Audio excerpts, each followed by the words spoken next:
lucky enough to race always in the top category at Le Mans, and I raced in LMP1 category, which was very fast because of different rule sets, but I enjoyed the really high-speed cornering, and our Genesis GMR 001 is very strong in the high-speed cornering.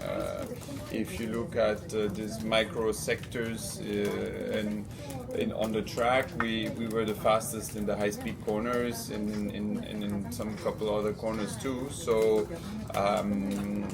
And that makes the car very enjoyable to drive because it means you can push the limits more. And it was an incredible journey to race the car during the race at Le Mans. We could really push the limits, drive the car nicely. Our weak points, we need to improve the braking and some of the accelerations and our software that controls the car, but aerodynamically in the chassis the car is very fast. Yeah, I think we surprised the whole world that we were able to qualify our cars in the top 10, and yeah, it shows we did a good job with the concept of the car.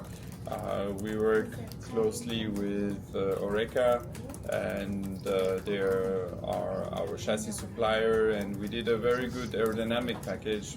In this championship, you are not allowed to exceed a certain amount of downforce, and you're not allowed to have too low drag. So we managed to really do the optimum around inside this window. I think the car, is quite efficient in terms of aerodynamics, and on a track like Le Mans, over one lap, it's where you can keep good cornering speed. We could, show and shine, but it's not all about one lap performance in Le Mans. But it was great for us to show the world who we are, and that we mean serious business in this championship, and that we are a good team for the future. Of course, for the race, we still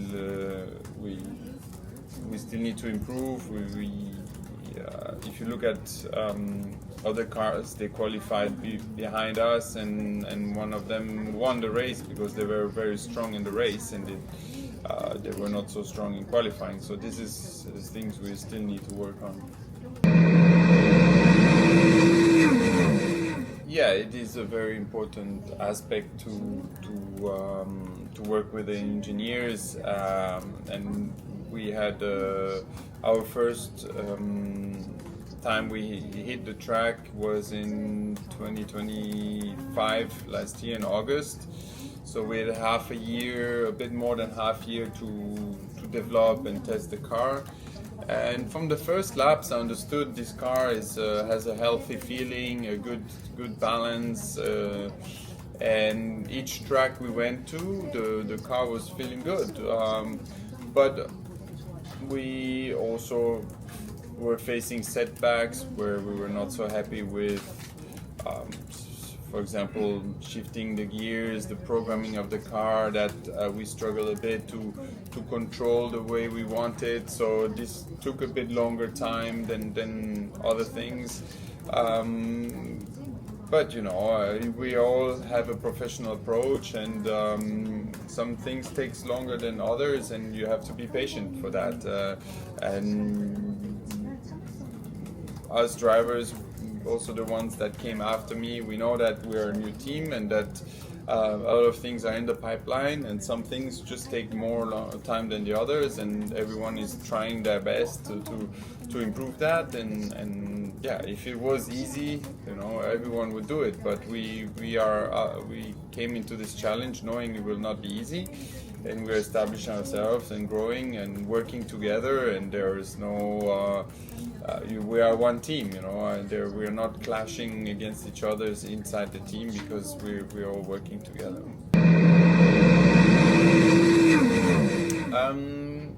In general, it doesn't change too For example, Pipo, my teammate, and I were very similar driving style. Matis a little bit different.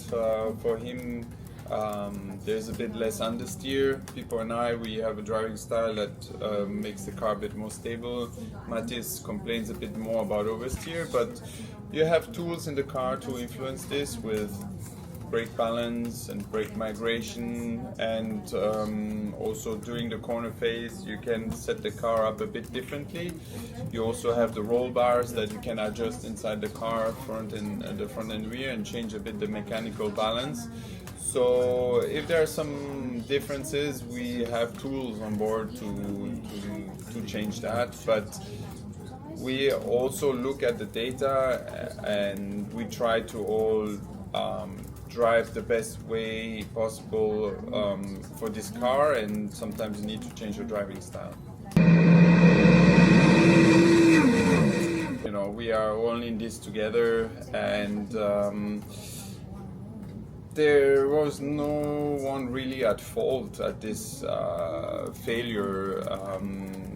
It was not a driver's fault. I don't think it was a team's fault. We're still waiting on the true and pure analysis of the part that broke, and then we will trace back from there what went wrong and what we could have maybe done different, or if it was just maybe a quality issue. Usually this kind of failure happened because of the aggressiveness of the curbs, but nowadays the cars able to sustain such stress, and we didn't see any particular alarm prior to that we maybe used too much curb, or so there was nothing that was hinting to that. So we just all had to accept the situation, and you know, we are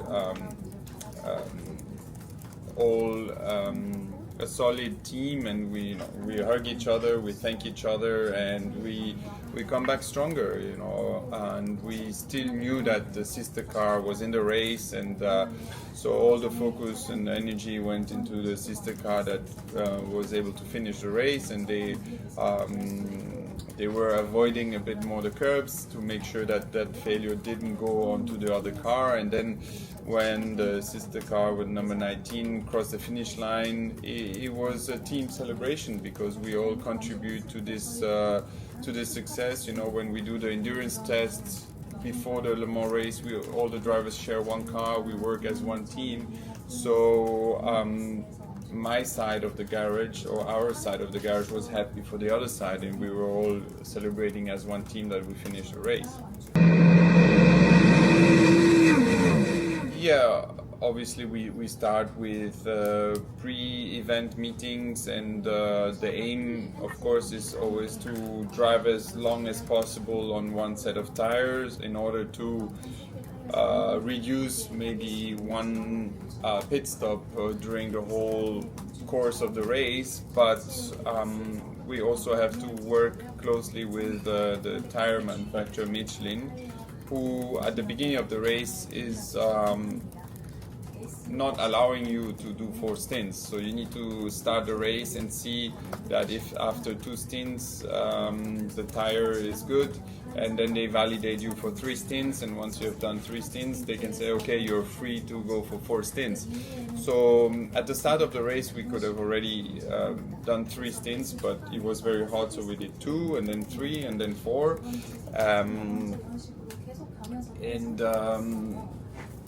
I think, yeah, in terms of tire wear, you can do 4 stints now, and that we know. But it depends on the conditions. Sometimes it's better to change tire and do 3 stints because the conditions changed, or you need to change the compound. But yeah, in endurance is definitely always the aim to last as long as possible on one set of tires, and 4 stint is a good effort.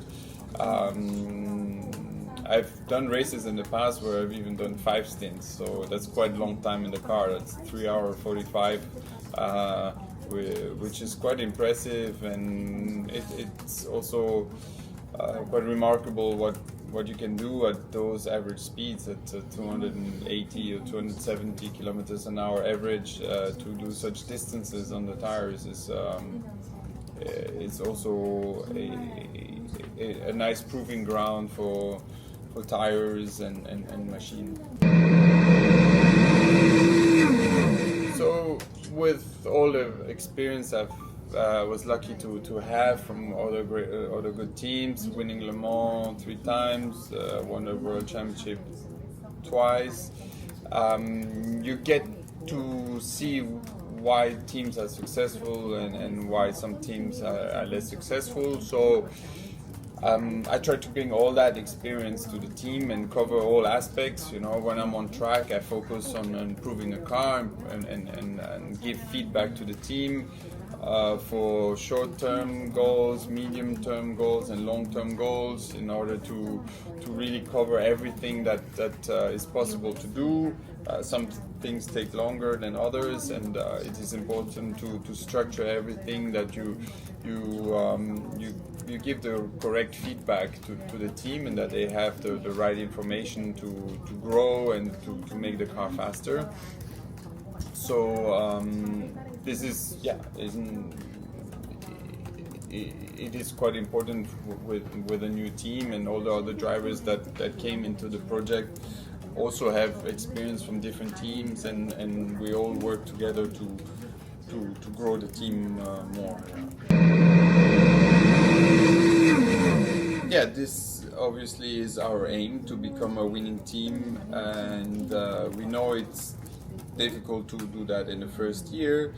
So now it's really important to get as much experience as possible, to also establish ourselves, to grow, to still hire more people, to improve our resources, to be able to develop the car more. And the competition is very, very strong, especially now.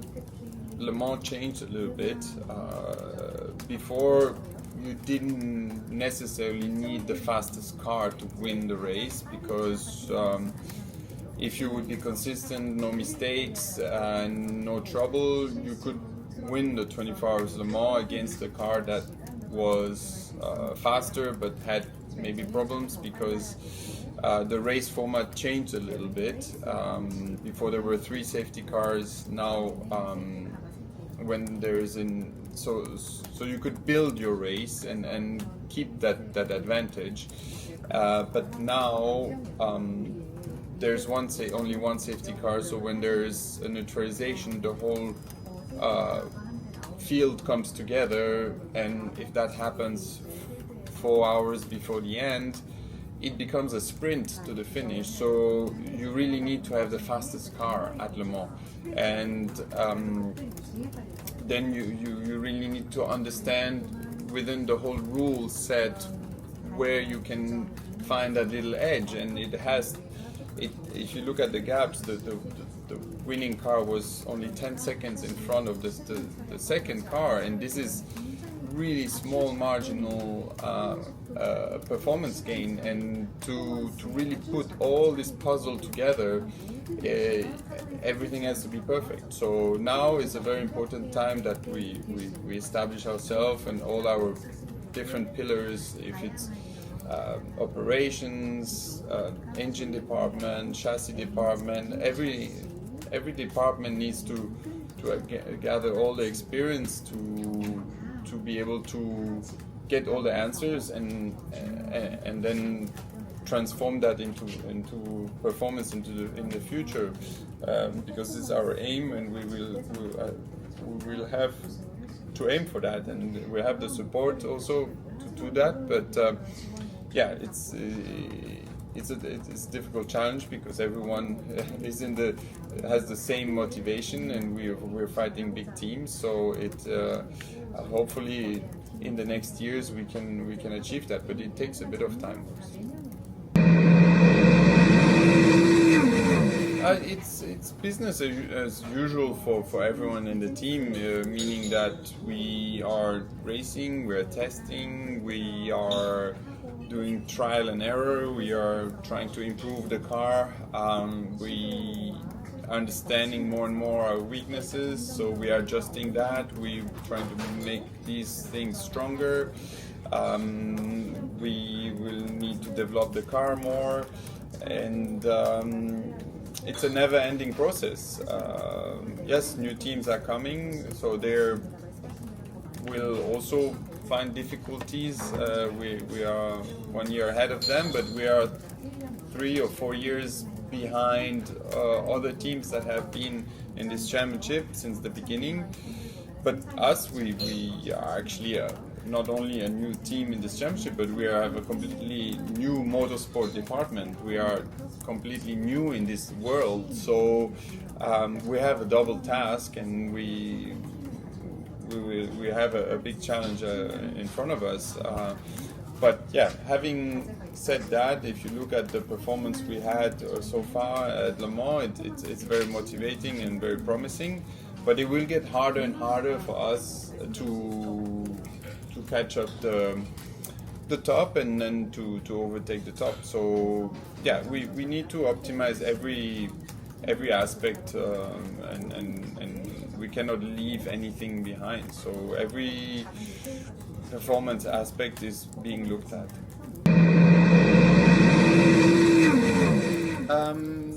No, I don't think anyone in the team is very superstitious in that way. At least for me, not.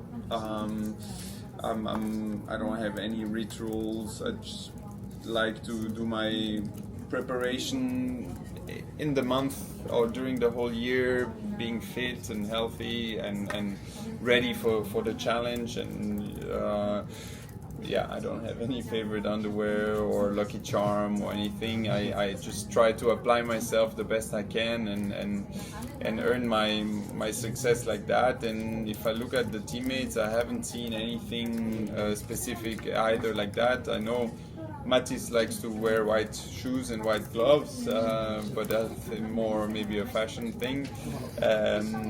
People seems to be quite easygoing as well.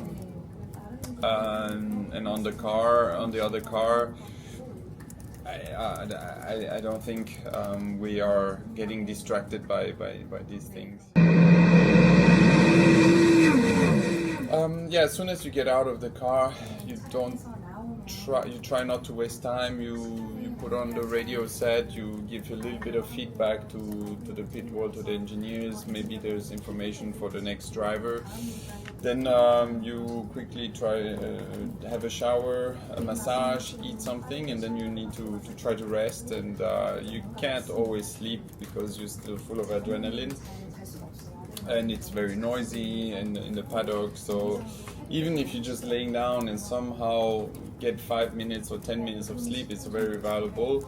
And then when you wake up and it's your time to go, we need to be 1 hour before in the garage, ready in case there's an emergency or the car has to come in earlier because of maybe a puncture or a safety car.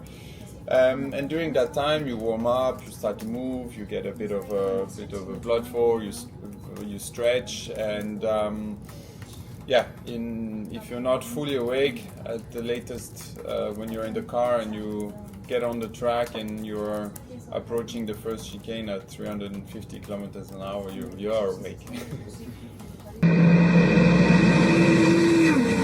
Yeah, I think as the first Korean team,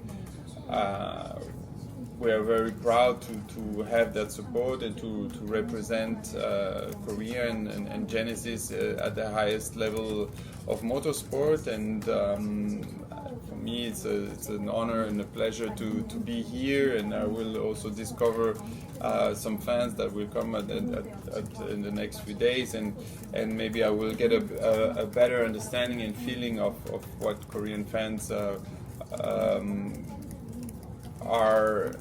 and how they are supporting us, and how we can inspire them to enjoy motorsport more. And we already saw some Korean flags at Le Mans, and people from all over the world supporting us. But I'm really looking forward that we can inspire also Korean fans and Korean people to come to our race and more races, and to be part of our journey.